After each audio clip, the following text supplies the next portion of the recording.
Ah, meus queridos, se eu te contar que passei anos vivendo um pesadelo que ninguém imaginava, vocês acreditam? Eu, uma velhinha de 82 anos agora, sentada aqui na varanda da minha casinha no interior de Minas Gerais, olhando para o céu cheio de estrelas, ainda sinto um arrepio quando lembro. Foi como se o diabo tivesse entrado na minha vida, disfarçado de homem bom. Mas antes de mergulhar nessa história toda, me diz aí nos comentários. Vocês já sentiram um medo tão grande que paralisava tudo? Ou já tiveram que fingir que estava tudo bem para proteger quem ama? Compartilha comigo, vai, que isso me faz sentir menos sonhônia. E se você está gostando, não esquece de dar um like e se inscrever no canal, para a gente continuar trocando essas histórias que tocam o coração. Ah, e me diz de onde você está assistindo, hein? De São Paulo, do Rio ou de algum cantinho do Nordeste? Vamos lá, que a minha vida não foi mole, não. Tudo começou lá nos anos 50, quando eu era só uma menininha magrela chamada Rosa, crescendo num sítio pequeno, perto de Belo Horizonte. A vida era dura, mas tinha seu encanto, sabe? Meu pai, seu Manuel, era daqueles homens calados, com a pele queimada de sol, mãos grossas de tanto mexer na terra. Ele plantava milho, feijão, cuidava das vacas e dos porcos. Minha mãe, Dona Clara, era o oposto, um furacão de energia, sempre cozinhando no fogão a lenha, cheiro de pão de queijo espalhando pela casa toda. Eu tinha 2 irmãos mais velhos, o Zé e o Toninho. A gente acordava com o galo cantando, ajudava na roça antes do sol esquentar, e à noite sentava no terreiro para ouvir histórias da mamãe sobre santos e milagres. A igreja era tudo para a gente. Todo domingo íamos à missa com as roupas remendadas mas limpinhas. O padre falava de pureza, de casar virgem, de obedecer aos pais. Eu acreditava em tudo aquilo. Sonhava com um amor simples, como nas músicas do rádio chiado que a gente ouvia escondido. Eu era inocente, né? Aos 14 anos, comecei a notar um rapaz da fazenda vizinha, o Pedro. Ele era alto, moreno, com um sorriso que iluminava o dia.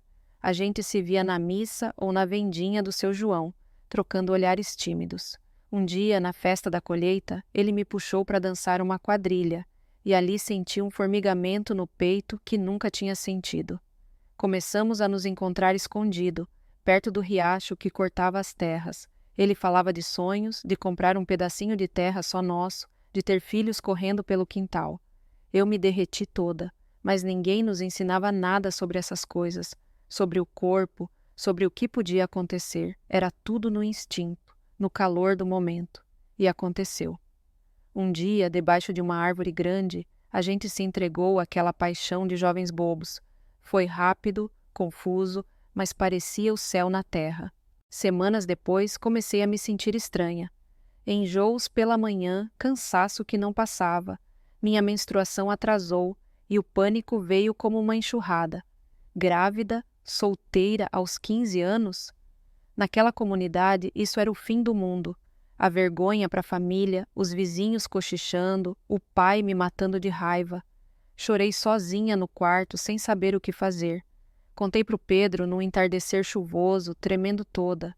Ele ficou quieto um tempo, depois me abraçou forte e disse: "A gente casa, Rosa. Eu cuido de você e do nosso filho." Meu coração quase explodiu de alívio misturado com medo. Naquela noite, a família dele veio na nossa casa. O pai dele, um homem sério, pediu minha mão para o meu pai. Foi tenso, o ar pesado, minha mãe torcendo o avental. Mas no fim, aceitaram. Casamos na igreja, eu de vestido branco simples que a mamãe costurou às pressas. Não tinha festa grande, só um bolo de fubá e uns vizinhos. A vida de casada começou na casa dos sogros, uma fazenda maior que a nossa, com varanda fresca e vista para o horizonte. Minha sogra, Dona Lourdes, me tratava como filha, me ensinando a cozinhar, a cuidar da casa. Pedro trabalhava duro na roça, mas sempre voltava com um beijo roubado ou uma flor do campo. Minha barriga cresceu e veio a Ana, uma menininha rosada e chorona. Pedro chorou quando a pegou no colo e eu pensei, agora sim a vida está completa. Os dias eram simples, acordar cedo, cuidar da bebê, ajudar na horta. Ana crescia esperta, correndo pelo terreiro, rindo com os avós.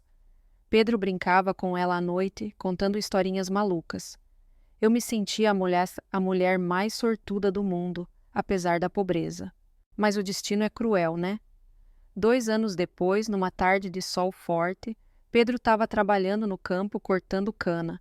Um acidente bobo. A enxada escorregou, cortou fundo na perna. Sangrou muito e não tinha médico perto. Quando chegou em casa, estava pálido, febril. Minha sogra chamou a parteira, mas a infecção veio rápida. Ele aguentou 3 dias, delirando de dor, me pedindo para cuidar da Ana. Morreu nos meus braços, sussurrando que me amava. Meu mundo desabou. O velório foi na sala, com velas tremendo, cheiro de flores misturado com café forte. Enterramos ele no cemitério simples da cidade, e eu fiquei vazia, como uma casca sem nada dentro. Voltei para casa dos pais com a Ana, chorando toda a noite, sentindo falta do cheiro dele na cama. Passei 1 ano assim, vivendo como sombra, só cuidando da menina. Ana já falava, corria, me chamava de mamãezinha. Meu pai via minha tristeza e um dia veio com uma ideia. Rosa, você é jovem ainda, tem um viúvo na cidade, o Carlos, dono de uma lojinha de tecidos. Ele é respeitado, tem dinheiro, pode dar um futuro bom para você e para a neta. Carlos era mais velho, 48 anos, eu com 18. Veio jantar em casa, falava bonito, contava da capital. Não tinha faísca, mas meu pai insistiu. É pro seu bem. Casamos rápido, sem amor, só obrigação. A casa dele na cidade era bonita, móveis de madeira, estantes com livros que eu nunca toquei. Mas na primeira noite vi o lado escuro. Ele foi bruto, ignorando meu choro. Você é minha agora, disse frio. Começou o inferno. De dia, Carlos era o comerciante simpático, elogiado por todos. De noite, virava monstro, me batia por bobagem. Se o jantar estava salgado, se eu demorava no banho. Você não presta para nada, gritava, deixando marcas nos braços. A Ana sofria também. Ele a repreendia por chorar, a chamava de mimada. Eu tentava proteger, mas ele ameaçava. Se contar para alguém, acabo com vocês. Meus pais vinham visitar e ele fingia o marido perfeito servindo café, rindo. Eu sorria falso, morrendo por dentro. Minha mãe notava meu olhar triste e perguntava baixinho: tá tudo bem? Eu mentia, com medo. Meses depois, engravidei de novo. Carlos ficou feliz por ser menino, mas piorou os abusos. Agora me dê um herdeiro forte, dizia. Nasceu o Luizinho, um bebê lindo, olhos escuros como o pai. Por um dia, Carlos sorriu de verdade, mas logo voltou ao normal. Ignorava o bebê, resmungava quando chorava. Eu amava o Luizinho com toda a força. Ninava ele no quarto, cantando baixinho para esquecer o medo. Mas a casa era prisão. Não saía sozinha, ele controlava tudo. Dona Marta, a empregada que vinha 2 vezes por semana, via as marcas, mas calava. Um dia, sussurrou: saia daqui, moça. Mas como? Sem dinheiro, sem coragem. A tensão crescia devagar. Uma noite, Carlos chegou bêbado, coisa rara, mas quando bebia, ficava pior. Gritou que eu estava gorda depois do parto, me empurrou contra a parede. Luizinho acordou chorando no quarto ao lado. Tentei ir até ele, mas Carlos me segurou. Deixa o moleque aprender a calar a boca. Brigamos, eu gritei pela primeira vez. Ele me deu um tapa forte e ouvi um barulho horrível. Luizinho, com 2 anos, tinha subido na cama, caído tentando vir até mim. Correu para o hospital, braço quebrado, cortes no rosto. O médico perguntou: como aconteceu? Carlos mentiu. Acidente. Ele escapou do berço. Uma enfermeira, a Sofia, me olhou desconfiada. Você tá bem? Chorei sozinha no quarto do hospital. Luizinho dormindo com gesso. Sofia voltou. Eu sei o que está acontecendo. Me conta. Desabei, contei tudo. Os tapas, as humilhações, o medo pros filhos. Sofia me ajudou. Você não pode voltar. Seus pais vão te receber. Passei a noite pensando. E se Carlos me achasse? Mas ver Luizinho machucado quebrou algo em mim. No dia seguinte, fingi pro Carlos que o menino precisava ficar mais. Ele resmungou, mas foi embora. Sofia arranjou um táxi amigo, me levou para os fundos do hospital. Seja forte, disse abraçando. Cheguei no sítio dos pais de surpresa. Mamãe viu o Luizinho engessado, gritou. Contei tudo, chorando. Papai chorou pela primeira vez. Culpa minha, filha. Nunca mais ele te toca. Ana veio correndo, me abraçou. Mamãe tá de volta. Tião, meu irmão, quis bater no Carlos, mas papai acalmou. Deixa da justiça fazer. Carlos veio. No dia seguinte, manso. Foi mal entendido. Papai com a espingarda velha. Sai daqui, ou conto pra cidade toda o monstro que você é. Ele foi embora furioso, ameaçando direitos. Meses depois, veio a notícia. Carlos preso por abusar de uma funcionária na loja. Mais vítimas apareceram, antigas empregadas. Julgado, condenado a anos de prisão. Morreu lá dentro, esfaqueado numa briga.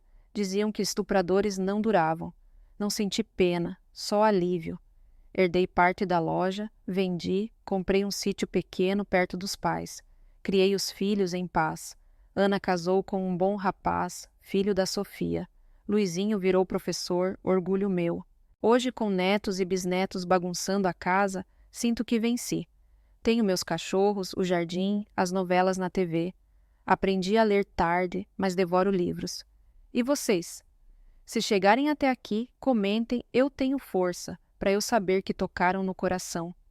Ah, e não esqueçam do nosso livrinho de chás das avós, cheio de receitas antigas para curar o corpo e a alma. Clica no link abaixo, apoia o canal. Deus abençoe vocês, meus amores.